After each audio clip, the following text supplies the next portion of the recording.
Benjamin Lesser no tenía ni idea a sus 15 años de a qué infierno descendía cuando su tren llegó a Auschwitz-Birkenau. Se agachó a recoger lo que caía del cielo, ceniza. Era un lugar extraño, llegamos de noche, todo el viaje en el vagón había tenido a mi hermana pequeña cogida de una mano y a mi hermano pequeño de la otra, explica. Un médico de las SS le hizo unas preguntas sobre su estado físico. Luego supo, dice, que era Mengele. A los pequeños se los llevaron en dirección opuesta a él. No lo sabíamos entonces, pero los enviaban a las cámaras de gas. Al llegar con otros al barracón asignado, un hombre nos dijo, apóstrofe. ¿Veis esas cenizas que caen? Son vuestras madres, vuestros hermanos, vuestras familias, y eso es en lo que os volveréis vosotros. Cenizas. Así llegué a Auschwitz. Isabel Ferrer, la Haya. El primer ministro liberal neerlandés, Mark Rutte, ha pedido perdón este domingo en nombre del gobierno por la actitud de las autoridades durante el Holocausto. Es la primera vez que se ofrece una disculpa oficial de estas características, y coincide con el 75 aniversario de la liberación de Auschwitz. Entre 1942 y 1945, los nazis transportaron a 107.000 judíos desde los Países Bajos a los campos de concentración. Igual suerte corrieron 245 miembros de las comunidades Sinti y Roma y varias decenas de resistentes. En total, regresaron 5.000 personas, según los archivos del campo de tránsito de Westerbork, situado al noreste de Trenggingborg. Anna Frank, la autora del famoso diario, y su familia, figuran entre los que pasaron por allí y fueron luego exterminados. Cuando aún tenemos entre nosotros a los últimos supervivientes, quiero disculparme en nombre del gobierno por los actos de los gobernantes de entonces. Soy consciente de que no hay palabras para englobar algo tan horrible y enorme como el Holocausto, dijo Rutte, durante la ceremonia anual que recuerda a las víctimas, celebrada en Ámsterdam. Trenggingborg estuvo ocupado por los nazis entre 1940 y 1945, y hasta la fecha, el gobierno no contaba con la suficiente base razonada como para pedir perdón, según el primer ministro. Ahora, sin embargo, ha sido claro diciendo que el antisemitismo sigue vigente en nuestro entorno 75 años después de Auschwitz, y por eso hay que reconocer lo sucedido y decirlo bien alto.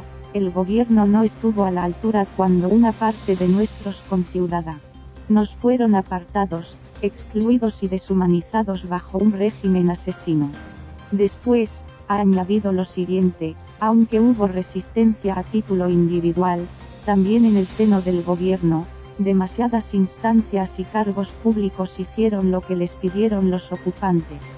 En el año 2000, el entonces primer ministro socialdemócrata, Wim Kok, se disculpó por la fría acogida dispensada a los judíos neerlandeses que sobrevivieron al Holocausto. Se aprobó una indemnización de 680 millones de florines de la época para todas las víctimas de la guerra, 400 millones de los cuales fueron para la comunidad judía. En 2019, los ferrocarriles neerlandeses, NS, una compañía estatal, compensó a los supervivientes, sus viudas e hijos por haberlos llevado en sus trenes hasta Westerbork. El servicio le reportó a la compañía unos 2,5 millones de euros al cambio actual, según Johannes Oudin Tenkate, experto en el estudio del genocidio y el Holocausto. Desde allí, los detenidos eran trasladados por los nazis a los campos de concentración. Lesser, Cracovia, 1928, es uno de los 2 centenares de supervivientes del siniestramente famoso campo de exterminio de los nazis en suelo polaco que han viajado con motivo del 75 aniversario de la liberación del mismo, que se conmemora este lunes, y en el que ellos son los principales protagonistas. Hace 5 años eran 300. A la ceremonia acuden 2.500 invitados de 50 países. Auschwitz, con sus anexos, como Birkenau, es el epítome de los campos de la muerte nazis. Allí fueron asesinadas 1.300.000 personas, entre ellas 1,1 millones de judíos, el 90%, y, también por el odio racial de los nazis, 23.000 gitanos. Este domingo, una docena de supervivientes dieron testimonio de sus terribles experiencias en una conferencia de prensa cerca del campo. Son los que han vivido de verdad las cosas que mucha gente conoce por el cine de Spielberg. Decir que están mayores es una obviedad. Son nonagenarios. Muchos se repiten al hablar, contestan otra cosa cuando se les pregunta, incluso alguno creyó estar en otro lugar y tiempo, y la organización aún no sabe quiénes serán los encargados de hablar este lunes en las ceremonias, pues dependerá de quienes sean capaces física y psicológicamente. Pero, aunque los hubo que lloraron al explicar sus vivencias terribles, como David Levine, que llegó en 1943 a Auschwitz desde Majdanek y en enero de 1945 fue llevado a Buchenwald. ¿Quién aguantaría llevar esos 3 nombres a la espalda? Todos mostraron un coraje asombroso y lanzaron el mismo mensaje, un clamor, una súplica y una advertencia: no olviden. Olvidar, dijeron, sería una segunda muerte para las víctimas. Dijeron que recordarán mientras puedan y luego habrán de recoger el testigo otros.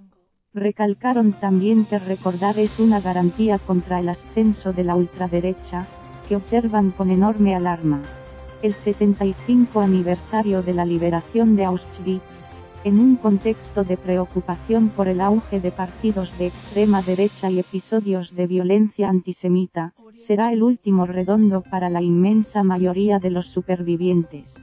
Son conscientes de ello. Saben que se apagan. Igor Malikij, en Auschwitz el número 188.005, se presentó con la camisa del uniforme a rayas de los campos, como una forma de anclar su recuerdo, y pasaba del ruso al alemán ladrado cuando en su relato le gritaban los SS del campo. Alina Dabrovska, número de presa 44.165, que ha dedicado buena parte de su esfuerzo testimonial en hablar a estudiantes alemanes, se puso al cuello un pañuelo que sugería también el tristemente famoso pijama de los presos. Lesser, que formó parte de un convoy de judíos húngaros enviado a Auschwitz, su familia escapó de Polonia a Hungría. Ha sobrevivido, enumeró, a 4 campos, 2 trenes de deportados y otras tantas marchas de la muerte. Había silenciado sus recuerdos hasta que un día, en Estados Unidos, su hijo le pidió que fuera a hablar a su escuela. Vi cómo se interesaban los chicos y desde entonces cuento mi historia. No he dejado de hablar. No podemos dejar que la gente olvide. Hemos de mantener la memoria viva y evitar la amnesia del mundo. El superviviente señaló conmovedoramente que él mismo, si olvida algo, se obliga a recordar: me refresco la memoria. En esa memoria están los pozos de fuego a los que se arrojaban cuerpos cuando los crematorios no daban abasto, y hasta a niños vivos, a los que oíamos gritar de noche. Se preguntó cómo los alemanes, gente culta y civilizada, se volvieron esos monstruos. Y llamó a que cese el odio, cualquier odio. Hitler no empezó matando, empezó odiando, recordó. Leon Weintraub, Lodz, 1926, explicó cómo en su primera visita al museo de Auschwitz su hija, que iba con él, se puso a llorar al ver las maletas amontonadas que se exponen. Vi a mi madre por última vez en la plataforma de selección, rememoró, a ella y a mi hermana las enviaron a las cámaras de gas. No sabíamos dónde estábamos, no había letreros. Al llegar en el tren nos gritaron apóstrofe. Raus, Raus. Apóstrofe. Yo era aprendiz de electricista y me pregunté por qué la cerca estaba electrificada. En Auschwitz-Birkenau eras una herramienta humana de un solo uso, cuando te gastabas, a la basura. Y te deshumanizabas peldaño a peldaño. Weintraub advirtió contra los que desfilan hoy por las calles con eslóganes como los de los nazis y dijo: no hay que cerrar los ojos, son lo mismo, solo guardando la memoria evitaremos que vuelva a pasar lo que pasó. Hubo algunas preguntas incómodas para los supervivientes, como la referente a si los polacos colaboraron con los nazis en el Holocausto. Que hubiera algún caso no significa que se pueda generalizar, respondió Lesser. En toda Europa hubo gente que colaboró con los nazis, pero muchos polacos ayudaron a los judíos y hasta perdieron la vida por hacerlo. Hay personas buenas y malas en todas partes.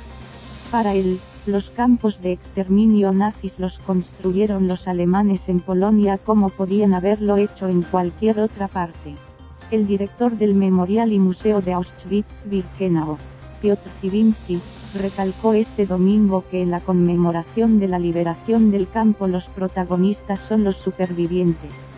Esto se hace por ellos y con ellos, vamos a escucharlos. Añadió que la misión principal de aniversario es, en un mundo que cambia muy rápido, la necesidad de referencias firmes.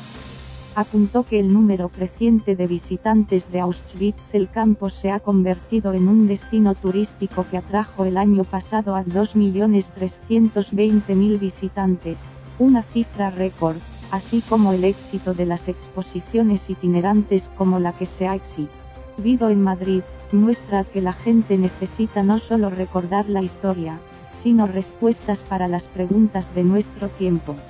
Ziviński, que anunció la creación de un nuevo proyecto del Centro Diplomacy of Remembrance, Diplomacia de la Memoria, con la participación del español Enrique de Villamor y Soraluce, presidente de la Asociación Pro Tradición y Cultura Europea, advirtió contra que se mezclen la conmemoración a las víctimas y la política. Se refirió a la polémica del gobierno polaco con Moscú a cuenta de la historia. El presidente ruso, Vladimir Putin, no acudirá al acto, dijo que viene a la celebración quien quiere, y puntualizó que aunque es más que cuestionable el papel del Ejército Rojo como liberador en sus operaciones en Europa del Este y especialmente en Polonia, donde decidió no apoyar la insurgencia de la resistencia polaca en Varsovia en 1944 y dejar que la aplastaran los nazis, no es el caso de la liberación de Auschwitz. El campo fue efectivamente liberado por los soldados soviéticos. No hay que confundir en ese sentido lo que pasó en otros lugares, Trending recalcó, con lo que pasó en los campos de exterminio. Dijo que incluso han tratado de encontrar a militares exsoviéticos que participaron en la liberación del campo para que se sumaran a la conmemoración, pero no los han encontrado. En cuanto a las otras celebraciones del aniversario, como la celebrada la semana pasada en Jerusalén, dijo que puede haber otras pero que es incuestionable cuál es el acto más importante. Y remató, nosotros nos centramos en los supervivientes, no en la política. Preguntado por la proliferación de libros sobre el Holocausto, manifestó que, por supuesto, es partidario de la libertad de expresión y de publicación, pero advirtió, no tengo nada en contra de que la gente escriba ficción de Auschwitz basada en la realidad, el problema es cuando la ficción se presenta como verdad y como resultado de una investigación y no lo es. Eso es una mentira. Creer que lo que cuentan esos libros es verdad, es un peligroso punto de apoyo para el negacionismo. Hay en los que escriben de Auschwitz una responsabilidad moral.